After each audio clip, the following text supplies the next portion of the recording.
Hey, superhumans! The moon, our closest cosmic neighbor, a glowing enigma lighting up the night. Or is it just a dusty rock? Or is it something far stranger?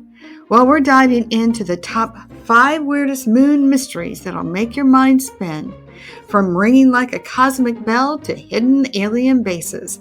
Then we're going to remote view it to see if we can find the truth. So buckle up because it's about to get stranger than fiction.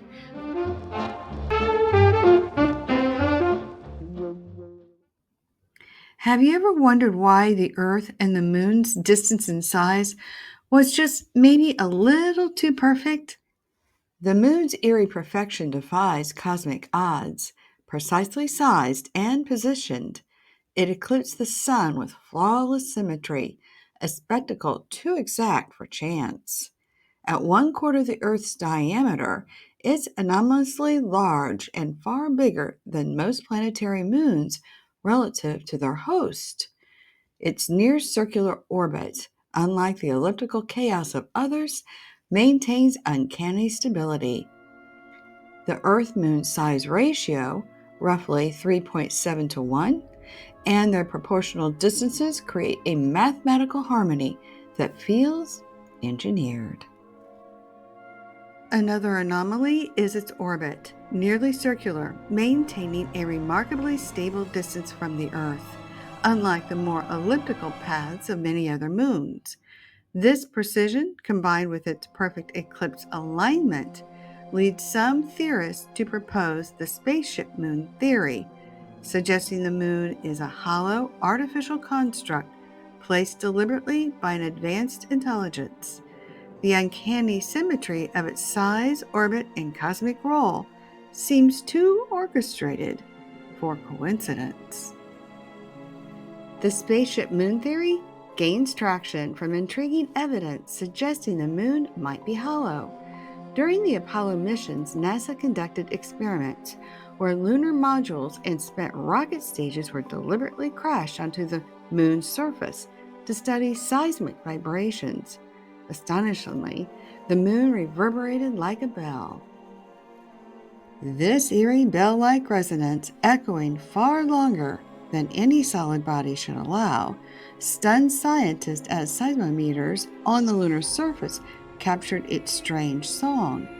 The data sparked whispers of an artificial enigma. Could the moon be hollow, a vast engineered artifact deliberately placed in our skies?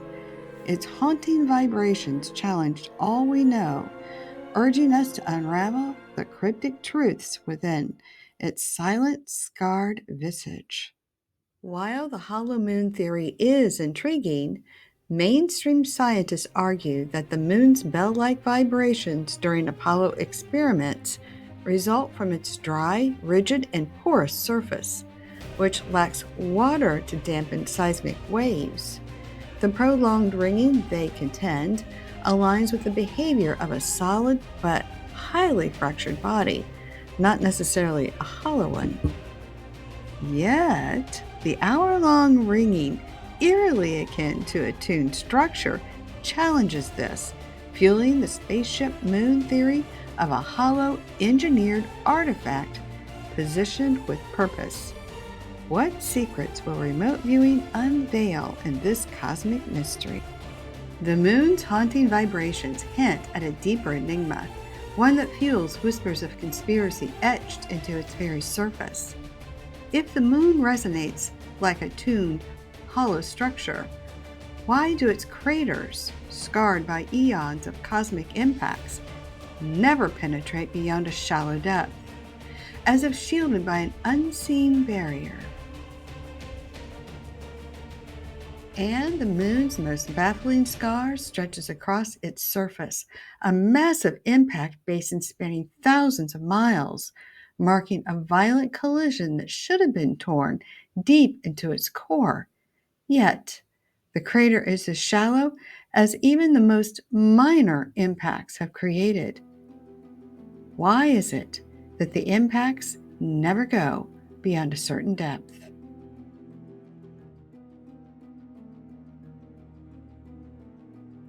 The lunar wave, a captivating ripple gliding across the moon's surface, in amateur footage since the 2010s, sparks whispers of cosmic subterfuge, a potential cloaking device shrouding alien activity. Supporters of the ancient alien lunar base theory highlight videos by Crow777, a YouTube astronomer who recorded this anomaly with a telescopic camera long before AI-generated videos became common, featuring raw, unedited timestamps tied to real-time lunar observation, dismissing claims of digital manipulation. They insist this wave masks extraterrestrial operations, concealing structures or movements from the Earth's view. Yet skeptics argue that unverified phenomena could stem from atmospheric distortions or camera artifacts. But the eerie precision of the lunar wave's rhythmic sweep suggests something far more deliberate, a purposeful veil hinting at a moon harboring secrets too profound for mere coincidence. The moon's eerie precision feels too orchestrated for mere chance. Its unique orbit and size flawlessly align for total solar eclipses, defy cosmic odds, while its placement steadies Earth's oceans and weather, as if intentionally set to nurture life. Could this hint at alien bases, hidden on its unseen far side, orchestrating this stability? Apollo's seismic experiments uncovered a hollow-like resonance, vibrations chiming like a bell for over an hour, suggesting an interior far from solid. Even stranger, its craters, some sprawling thousands of miles, remain inexplicably shallow, as if guarded by an invisible shield. Then there's the lunar wave, a subtle ripple in amateur footage drifting across the surface like a cloaking veil concealing alien activity? Are these quirks natural or signs of intelligence by design? Perhaps extraterrestrial? The question lingers, who or what shaped the celestial riddle? Up next, a remote viewing session probes the moon's veiled secrets, seeking to uncover whether its anomalies betray cosmic coincidence or alien purposes. But first, before we get into our remote view, let's elevate your journey, personal and cosmic. Meet your must-have companion, the Energy Healing Map at mdhmap.com. Perfect for beginners and pros, it's your guide to clearing trapped emotional energies like ancestral or past life baggage, aligning your vibration with your goals. Imagine releasing old vibes to unlock new skills like remote viewing. With a clear energy field, you'll tap into the unseen, just like those spaceships on the lunar horizon. mdhmap.com helps you heal, grow, and explore your universe. Grab your energy healing map today, clear the past energies, and align your vibe. And see what's out there. Visit mdhmap.com now. Alrighty, let's remote view this. Now remember, you are remote viewers too. Maybe you're not skilled. Maybe you haven't got yourself completely out of the road. But as we go through the story, feel your body. Does it feel light or does it feel tight? And let me know what you're getting in the comment boxes below. So I have a remote viewer. I just got off the phone with her. She remote viewed this too. And I know you're going to hear this, so I hope that you'll one day step forward because you're very good. And I love working with you and my other remote viewers. So we are a bit of a community, aren't we? All right, even you watching this. And remember, you can do it too. All you got to do is get yourself out of the road.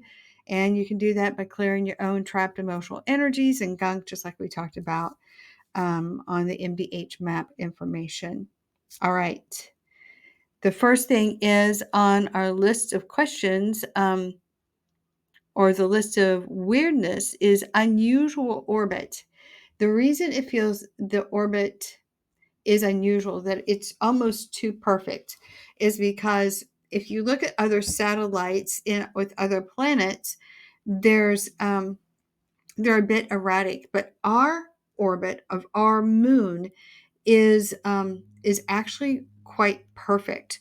So there is intelligent design behind it. Um, and it was so cool that my remote viewers also said, yeah, that feels right. Um, so the unusual orbit, meaning unusual, is that it's too perfect. And it's perfect because it's intentional. And it's intentional, and this is going to be so cool when we get to the end of this. This really surprised me. And I think it surprised my remote viewers too. This stuff is so cool. It feels that the moon is part natural and part artificial. And so it feels though it was a moon or a satellite of some kind that was revolving around the planet that used to exist in the asteroid belt.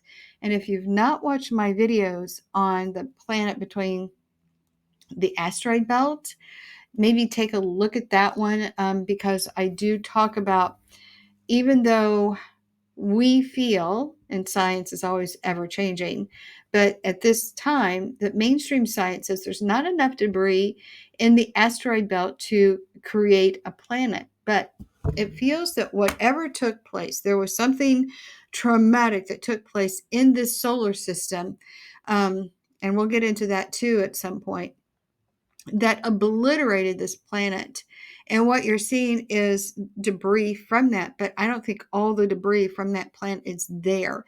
It feels that some of that debris, if you think about, just for your own analogy, let's just say the Death Star comes. And, the Death Star, when it blew up that planet, it just scattered this mess everywhere. And I feel like it went everywhere in the solar system. Now, some of it got trapped in that orbit and created the asteroid belt. Some of it feels to me that it came or created the Oort cloud. But it got scattered everywhere. So I don't think we can just say it's a destroyed or not a destroyed planet, that it's just primordial gunk that's left over. I don't think we can say that for certain, actually, one way or the other. But when I remote view it, it does feel that there was a planet there. Not all the debris is there. It got dispersed wherever. And our moon is a piece of that, whether it was a satellite or if it came from there. But I do feel that it's being pulled into place. It does feel that Earth had a population of beings prior to the moon coming into its orbit. So it does feel that it was intentionally placed. The moon feels part artificial. And so they're bringing it in, but they're also, I feel like there are bases on the moon. There are two. There are two bases on the moon.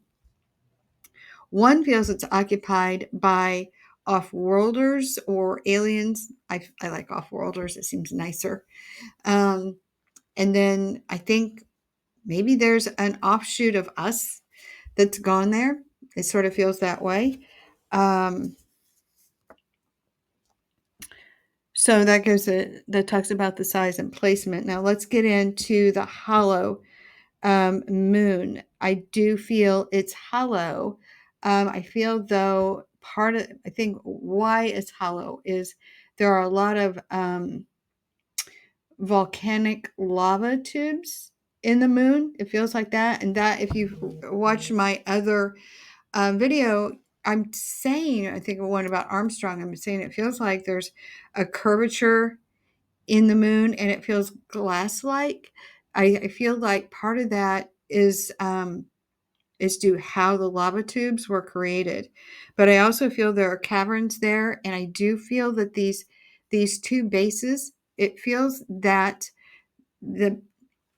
these artificial constructions, if you will, are somewhat situated in these caverns.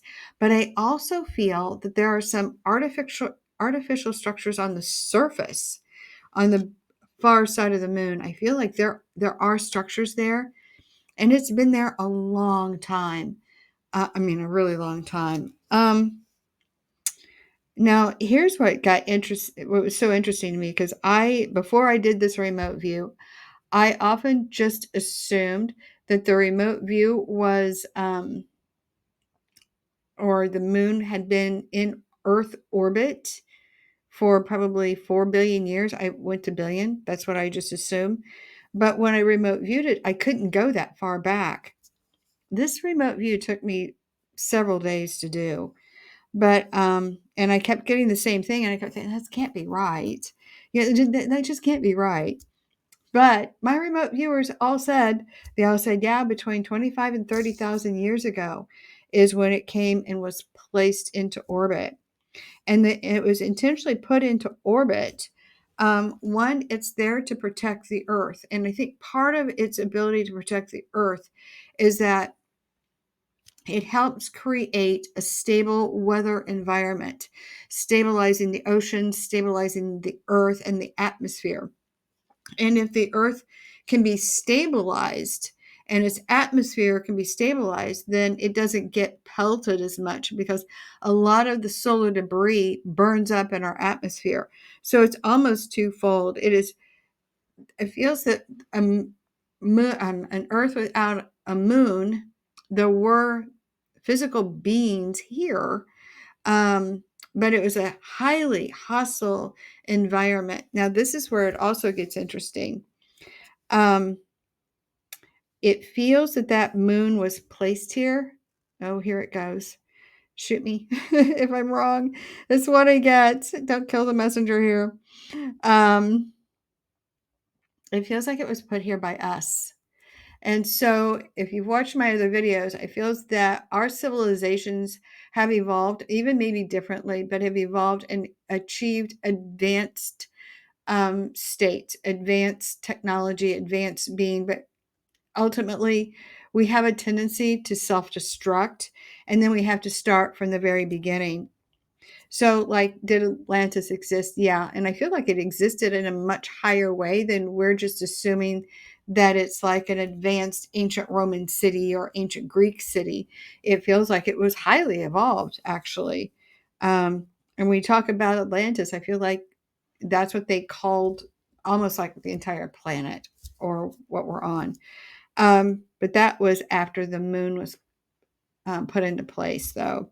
But it feels like we went into a destruction period after that. It's interesting. I never thought I would get that the moon was put into place by us. It feels as though that civilization that came from that planet, between Mars and Jupiter, had some time to evacuate, and they had to figure out a place to go. But because Mars was a little bit too close and there was an atmosphere where there were beings already existing on the planet, I feel like they decided to come here. It's almost like when Pompeii was destroyed, they had time to get out. So whether it was this war, or if there was like an interplanetary war or intergalactic war, whatever, or if it was a natural event, they had time to evacuate. And it feels like some of them ended up here, and they brought the moon with them in some way. And remember, when that seems like an impossible thing for us to do with our technology, it's absolutely impossible for us to do where we currently are. But if you could imagine giving George Washington a cell phone and say, hey, call King George and tell him if he doesn't knock it off, we're going to come over and put a direct energy weapon on him. He would be like, what? So before you poo poo it, we are not as evolved as we have been in prior times. That's what I get. So, and when I said maybe we are the Martians, it does feel like there is this planet, and it feels like there are 4 colonies in the solar system, and maybe colonized by us and by other beings. I feel like there's a much smaller population. It's almost like an outpost to these other beings. It would be interesting. I've often said when I do this moon woo, or, this remote view of these things that are really challenging my own belief system, um, George Lucas had a near-death experience when he was 18 years old. Is what he's giving us in Star Wars history, or is it just a story? I mean, sometimes you just got to ask those questions and see where you go with it, right? Because it is interesting. Now, let's talk about those beings on the planet. It feels as though um, there were beings that were bred to um, be to mine the earth. Now, Zechariah Sitchin talks about this when he talks about the Anunnaki. And maybe the Anunnaki isn't somebody foreign and different. Maybe that's us.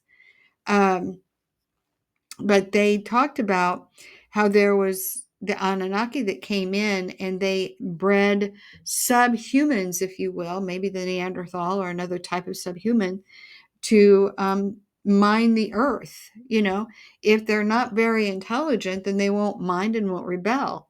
Again, if you're smart and ask questions, oh, that challenges what they want to do. So it feels that there was a DNA manipulation that did take place 250,000 years ago.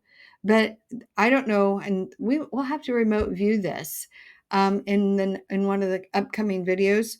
What was the reason for the DNA manipulation? I can tell you it existed. I can tell you that there were like a subhumans that were here. And then when the event took place between Mars and the asteroid belt, that there was a migration and they wanted to stabilize the earth. And that's what the moon is all about. It's stabilizing the planet to protect it from other debris, so the stuff doesn't pelt it. So the atmosphere will burn up a lot of the stuff that pelts it so you can live on the surface, and also to stabilize the weather so you can have a civilization on the exterior side of the planet. This is how it's coming in. Subhumans. Okay, so what I did get, why the craters are so shallow. That was interesting. And it does feel that there is a membrane, and it feels kind of fluid, but thick. So it's almost, it's a thick fluid movement. It feels like there is an overlay of natural debris over this membrane. But I feel like when these asteroids and whatnot pelt the moon, and the reason why it's so shallow is because, you would think a ginormous asteroid that strikes the earth that, makes an impact crater the size of the United States, it should be deeper than that shallow, that you get the smaller impacts that are going about the same depth. So it says, what is going on underneath the surface of the moon? And it feels to me there's an artificial membrane. It feels somewhat fluid. It doesn't feel like water fluid. It doesn't feel like that at all. It feels thicker than that, but it's impenetrable. And it feels that it was constructed to protect the bases.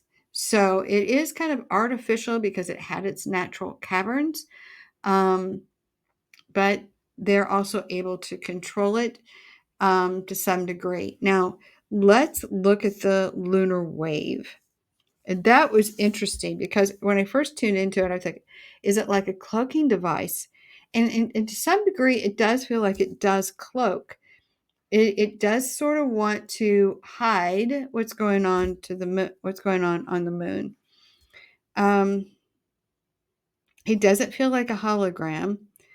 But what I can tell you, it almost feels like an electromagnetic plasma field of some kind, but it feels fluid. I don't know what I'm saying here because I'm not a scientist. So it feels like it wants to lean toward electromagnetic plasma field, but it feels thick and it feels liquidy to me in some way, but thick, like a thick. There feels like there's movement, if you will, underneath that surface layer. So anyway, did Armstrong, again, I kind of want to reiterate that just like that last video, if you've not watched What Did Armstrong See on the Moon, I do feel that he encountered these beings, maybe again at a distance. And I was saying there was telepathy, but as it came in this time, it feels like it was telepathy, but it doesn't feel as if he's hearing words. It's almost like, oh my gosh, it's like it's communicating through intuitive thought and inspiration. It's just like they're saying, yeah, you want to know some of the secrets. Here's some secrets. Go look at this. It's like it gave him a mission so he could, go out there with somebody that's credible that could find something. So I feel like, and I remember him taking some kind of a mission that he went on, some exploratory thing, and it was after he came back from the moon. And it feels like these beings are communicating with him, but communicating in a way that it's not words. It's almost showing him images and like, you got to go find this. So it feels as though it's coming from his inner voice. Like, I intuit, I need to go do this. And I feel like he's looking or searching for something that's going to tie some of this stuff together. I don't believe it did it in his lifetime. But if found, it would certainly begin to bring humanity to where it needs to come. Again, we look at the structure underneath the pyramids. Edgar Cayce had talked about this years ago, that there was a structure underneath the Giza Plateau, and in particular, the Hall of Records underneath the Paw of the Sphinx. And yet he was poo-pooed, and now they're like, oh yeah, there's something down there.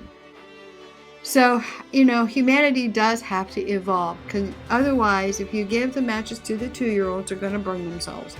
And that's what has happened over and over and over. We tend as a species to allow our technology to get ahead of our maturity, if you will. And this feels like part of the reason some of this is coming out is because, look, you guys got to mature up, and you have to have a maturity to match what you're getting technologically, because we tend to self-destruct. Anyway, that's what I get. So up next on the upcoming videos, we're going to remote view. What did Armstrong see or know? What was that intuitive message that he got? And did it tie to what he did after he got back from the moon? Definitely going to look at that. And then in upcoming videos, we're also going to touch on this DNA. Who did it? Was it these beings called the Anunnaki? Was it somebody else? And what was the purpose? And tell us a little bit more. Were these subhumanoids here to mine and be separate from, quote, the gods? And who were the gods? So we got a couple of things that you can look forward to in our upcoming videos. Anyway, if you liked it, please give me a thumbs up. It helps other people find this. And remember, you can remote view too. Just get the trapped emotional energy out of the way. If you don't know how to do that, reach out to me at sallyknott.com or do it yourself at mdhmap.com. Thanks for watching.